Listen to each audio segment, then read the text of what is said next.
What's up, family? Marcus here with the Puka Minute Podcast, and today you'll be here to see the first episode with the new format. That's right, we are once a week now, and we are so pleased to have you here with us. Thank you for sticking with us through the whole process of figuring out our new identity. Please put all your questions and comments down below.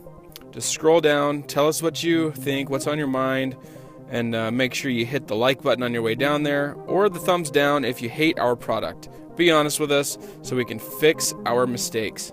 Did I say steak? No, I said mistake. But with all 170 some subscribers and the 22 Patreons, Julian, let's hit it. Okay, everyone, if you saw our weekly Trades of the Week picture on Twitter, I am sure you could tell how great of a week we have had. For those of you that didn't see, don't worry. Julian loves showing us all the cards traded to and by the Puka Minute this week. So Julian, drop the cheese balls and play some tunes and show us the hashtag Trades of the Week.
Here at the Puka Minute, we love to show how huge trades can get.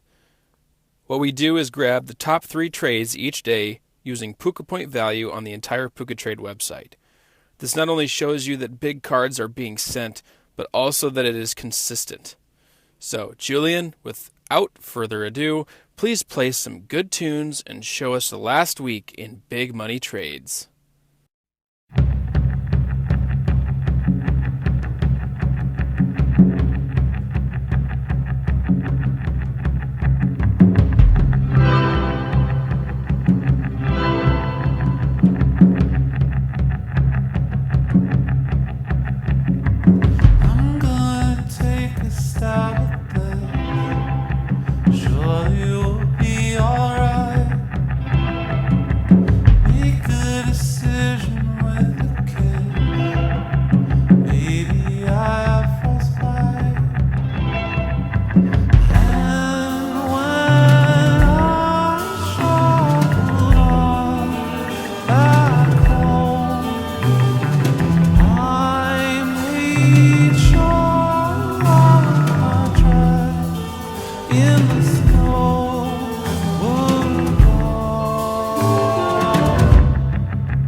As always, we love to share our positive insight here at the Puka Minute.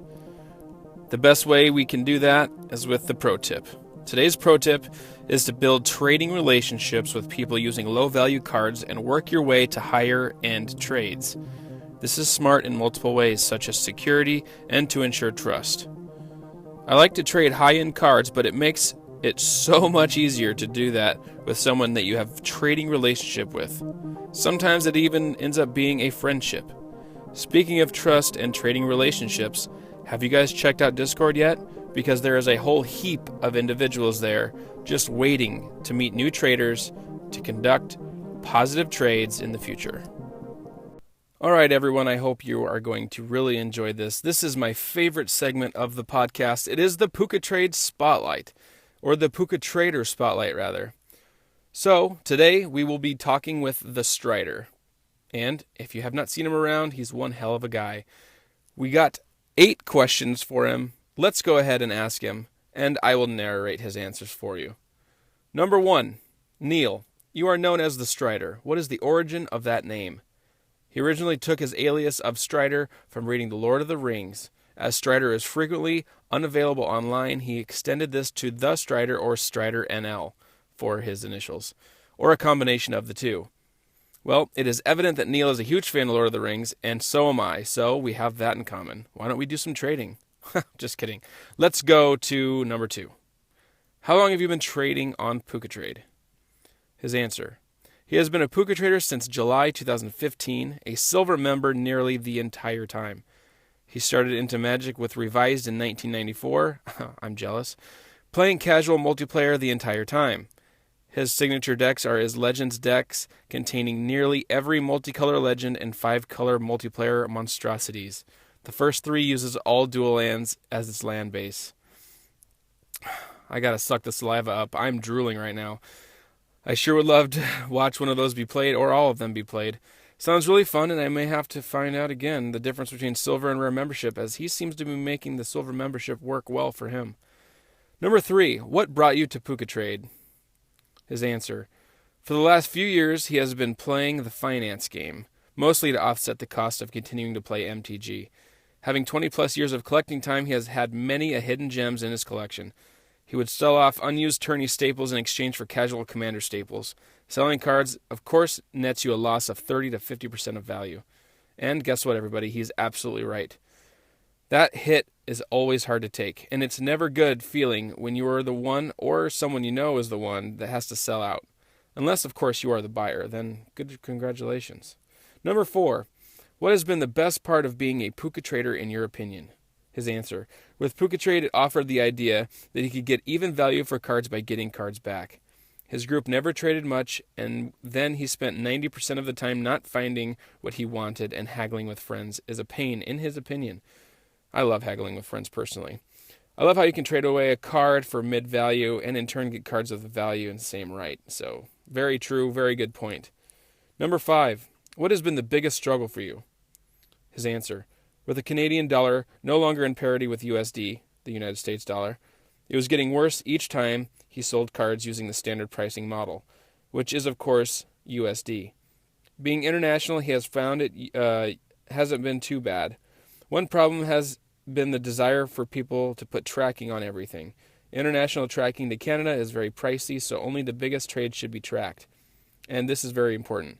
His rule is that the package shipping cost should never exceed 10% of the package value. And that is some pretty great insight, and I completely 100% agree with that statement. Number 6. What is your biggest trade? His biggest outgoing trade was Gaia's Cradle. Julian, I know, I always say things wrong. His biggest incoming was the Underground Sea from Revised, and that was acquired for a friend. So his personal best was a foil EMA Caracas. Well, Strider, I totally say you claim that Underground Sea. No, you didn't get to keep it, but it was still traded to your account. So pretty sweet. Number 7. Tell us what brought you to the Puka Minute and what keeps you here. His answer. He originally was following our Twitter, or my Twitter before I was the Puka Minute. And I was quite active in PucaTrade, so that caught his attention. He was already with us when the Puka Minute launched. Truthfully, he kept up early on us because of the bonus points. He sticks with us because we are a positive force in the community of PucaTrade. He also mentioned that if and when PucaTrade rises back to glory, he thinks the Puka Minute will have a hand in its success and revival. I can't say how happy this answer makes me. It's comments like this that motivate me and my team, or my team and I, rather, to continue to do what we're doing. I hope that we can have a hand in that revival, as the Strider puts it. Glad to have him in the family, and also you, the listener. Number 8. As an active Patreon of the Puka Minute, what would you recommend to others to become a Patreon, and why? His answer. He sees being Patreon of the Puka Minute in 3 ways. 1, it's a cheap way to get involved with the drawing for a premium card, he means the SOTM, the staple of the month, and getting Puka Packs gives him a random something to look forward to each month. And number 2 being the Puka Packs. Number 3, lastly, he loves to support the channel due to the generosity and high amount of giveaways that we do. I'd like to respond to that. We absolutely love having him as a Patreon, and we hope to have many more like him in the future. Remember, without our Patrons, we would not be able to continue with all of the time and effort and money that we put towards the Puka Minute podcast. Thanks, Neil, a.k.a. the Strider, for such a great spotlight. Give and let give, my brother. And with all that said, let's do some random stats for him. His total shipments, 502, to a total of 21 countries, and total points sent, 895,863. Wow. He has been very busy in the past. And like he did say, he's been around since, July of 2015? Well, guys, it's never too late to start, and you have to start somewhere. So I would suggest that you sign up for PucaTrade now. If you're already a member, then start sending cards. All right, guys, it is time for what you've all been waiting for. It's the finance portion, and I'm here with Lord Artek, my guru finance specialist, the man with the plan. Victor, how's it going today, buddy? Hey, how are you, Marcus? Glad to be a pleasure it is. So, I wasn't going to talk about Frontier, what I didn't like, what I do like about it, but I told Marcus I want to talk about some Aether Vault stuff. So, let's hop right into that. So, quickly, we had an amazing new card that will be a standard Legacy staple, and that will be Fatal Push. You'll see it in Modern, you'll see it in Legacy, you'll see it in Standard. This card is simply amazing if you have not seen it. It is a 1 black instant speed. Destroy target creature that has converted mana cost 2 or less, and the Revolt trigger. Destroy that creature if it has a converted CMC of 4 or less instead, if permanently controlled is left the battlefield this turn. It fits right into Modern. It hits everything from Goyce, Snapcasters, it hits things at 4 CMCs. I expect this card immediately out of Aether Vault out of the box when it releases, at least a $2 uncommon, and foils probably at least 10 to 15. If you can get them cheaper, buy them, because this card will definitely see play in all 4 formats. There's a lot of other ridiculous creatures, but if you're looking for an easy spec, easy price, Fatal Push definitely is going to be a good spot to go in. Other things, if you're looking to invest, if you're looking for seal product, two products definitely I would like to go into would be Origins because of Baby J's Frontier specs, and Cons of Tarkir. People say Cons wasn't a good investment back then, but now if you look on eBay, the cheapest price for a box of Cons is about $120. Reason being is there's fetch lands and there's a lot of other good cards, and the Frontier for some magical reason does take off. Will definitely spike that value up. Because you figure on an average Cons of Tarkir box, you get 3 to 4 fetch lands. With fetch lands, gaining a price of anywhere between $15 and $20 a piece. You get 4 that pretty much pays for the box, and a lot of the uncommons can also pay for the price. Don't forget, you also have Monastery Swiftspear in that set. And that in foil, I think last time I checked, was about a $8 to $10 foil because it does see a lot of play in Modern and I think in Legacy. Don't quote me on the Legacy portion of that because I don't play a lot of Legacy right now. Victor, you bring up fetch lands. I want to ask you a question about fetch lands. Sure. How much of the reasoning of their price changes has to do with the expeditions? Would you say that they helped or hurt the value of fetch lands, the Cons fetch lands? Honestly, I don't really see a value change because of the expeditions, only because of the rarity of them. If you also compare them to the original Zendikar fetch lands, the prices didn't do much for them. Initially, when these sets come out with the masterpieces and the expeditions, the foils don't even really drop much. You'll have a dip in the prices of the expeditions, and as you see now about Zendikar, about a little more than a year into Zendikar being released, those prices have recovered. Initially, like I got a Bloodstained Marcus for an example. I sold it for $130. It's now around $130 again after a dip down to sub 100s. So the prices are starting to recover if you are into pricey speculations or not even that. But if you want to pick up expeditions, it's a solid buy and hold, especially fetch lands. Anything eternal that sees a lot of play, will definitely be good. Like if you look at the new expeditions for Aether Revolt, Arcbound Ravager, obviously Affinity staple, Black Vice, Chalice of the Void. There are plenty coming out that I'm really excited to get exactly. my hands on. Even Ornithopter, people are going to want it just for Affinity because it looks cool.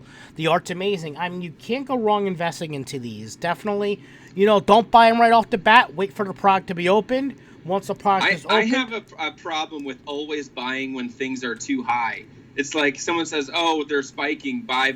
And then I buy, and then they stop spiking. As soon as I buy the last one, they're done spiking. I don't know how or why this is that way, but at least I can lean on my amazing luck opening packs. Right. Well, with that being said, initially everybody's going to want it right off the bat, right? So, let's look at Kaladesh, for example. People were crazily buying, pre-ordering Chandra at $60 a piece. She dipped all the way to $15 at one point. Her price is starting to recover, but, you think about it. That's a $45 price difference. If you times that by 4, you're looking at $90 to $180 in value you lost if you pre-ordered the card at $60 a piece. Chandra, for me, is a buy right now. It's a buy until about $25, and it's a hold pattern. Another price, people are asking me about Gideon's. Gideon is, it's hard to say, but at $28, I think he's peaked. Could he reach $40 again? Depends on how well Green-White does in Aether Revolt. Well, you bring up the fact of Planeswalkers, and I want to end off this segment, the finance segment, with you discussing a little bit the new Ajani coming out. If you could please speculate on the price of release, the price on maybe a month after, and then we can say goodbye to our viewers for this week's finance segment. So on Johnny Unyielding, standard 6-drop Planeswalkers, I mean, he's good in his own sense. He can protect himself, kind of, because his -2 ability. I think pre-release prices would be probably around $25. I see him going to about $12.50, and then he'll recover to about $15 as a stable price. But then again, it's also going to see what the next 2 sets are going to, reveal, an Akhemet and Hour of Devastation. So that's what I think. I mean, his pre-release foil, $50. If you get it in pre-release foil, trade it in, get all the cards you want. Agree or disagree at the very end of this segment here, Victor? Sure. Never buy a Planeswalker at its pre-sale price. Never, ever, ever, ever, ever. That is a do not do. Never agree or never buy. Never buy. Never buy. Again, look what I just said about Chandra. $60 before Kaladesh came out, and she went all the way down to $15. Never pre-order. All right, everybody. You heard it here on the finance segment of the Puka Minute podcast. Do not buy a pre-order priced Planeswalkers. And one more time, and for Julian, our editor, to put up a picture, what was the card that you said was a get and hold for Modern Future? Fatal Push foils. All right, everybody. Put Fatal Push on your want list on PucaTrade, foil and regular. This is Marcus signing off with the financial portion of the Puka Minute podcast. And for Victor and myself, we will see you next week. See you later, guys. It is time for your favorite segment of the show. It's giveaway time, ladies and gentlemen.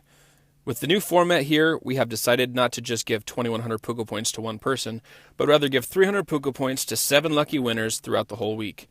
Starting next week, we'll choose the 7 winners from the comments below from this video. But for today, we will pick 7 random subscribers to be the lucky 11. Please help me congratulate these winners, and they are Trey Parker, Reggie Jackson, Terry Crews, Mel Gibson, Harrison Ford, Brad Pitt, and the lovely Bacon. That's right, Kevin Bacon wins again.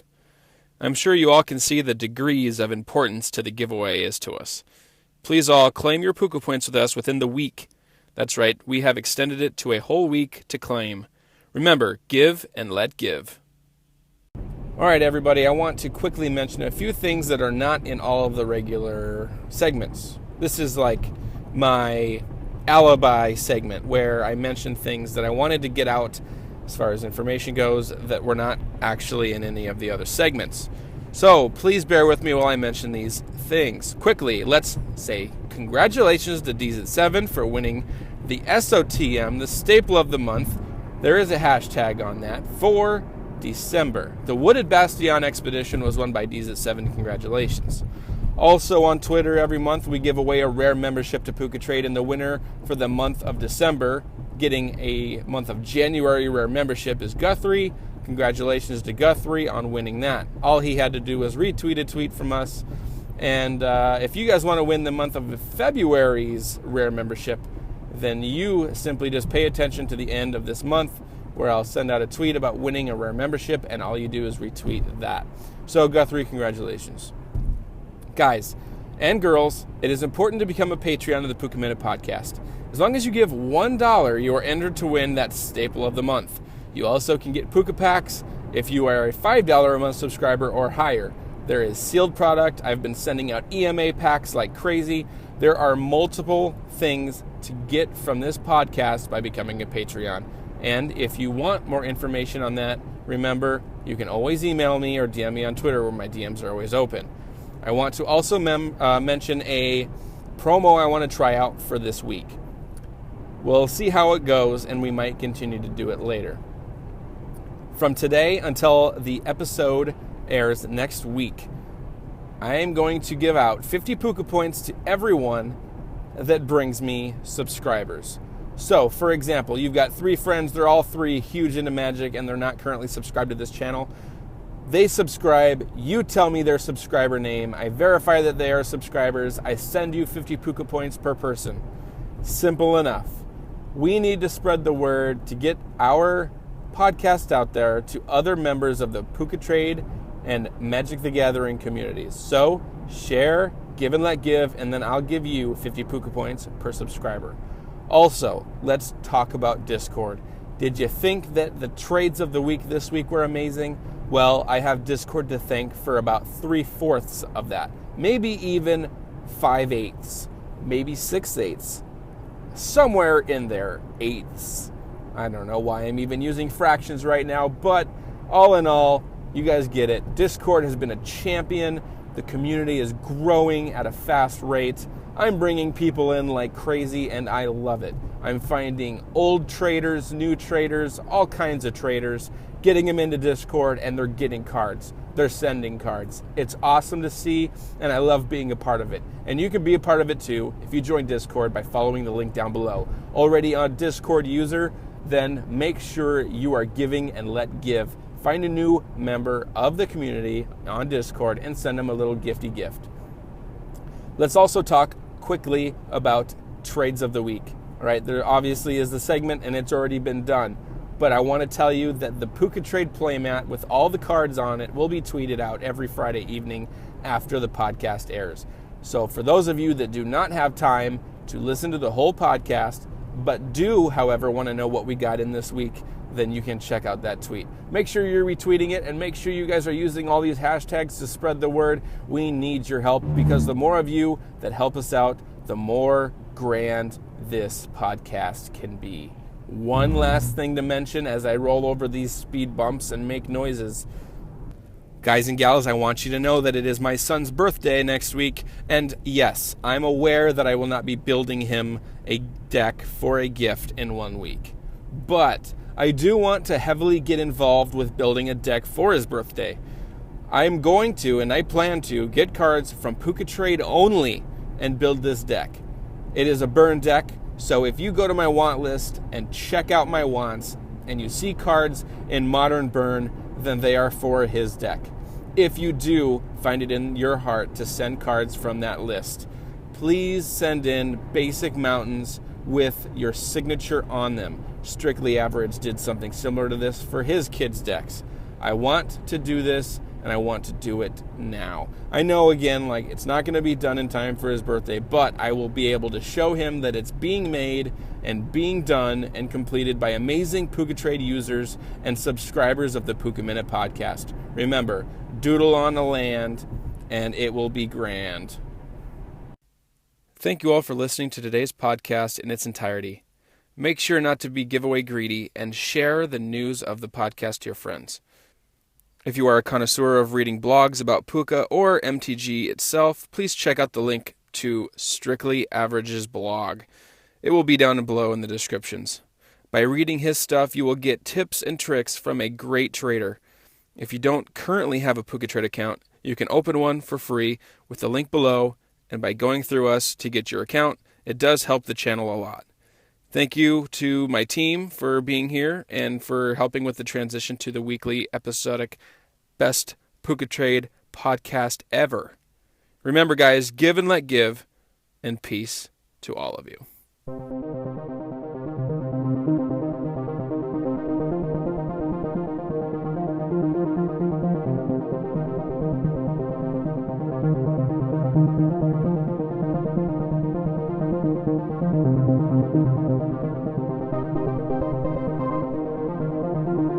I bet you thought the podcast was over by now, but you forgot about the Legends Booster Pack that we won from PucaTrade Sweepstakes Hub. And it's time to announce what we're going to do with that pack. Guys, it's going to be for a sweet, epic, delicious giveaway. Every single card in that Legends Booster Pack will be given away. When we hit 1,000 subscribers, we will open that pack, and every card will be given away to a different member of PucaTrade itself. It's simple. You use PucaTrade and you're a subscriber and you're entered to win. So start revving up your engines and get ready to win cards from a Legends Booster Pack at 1,000 subscribers.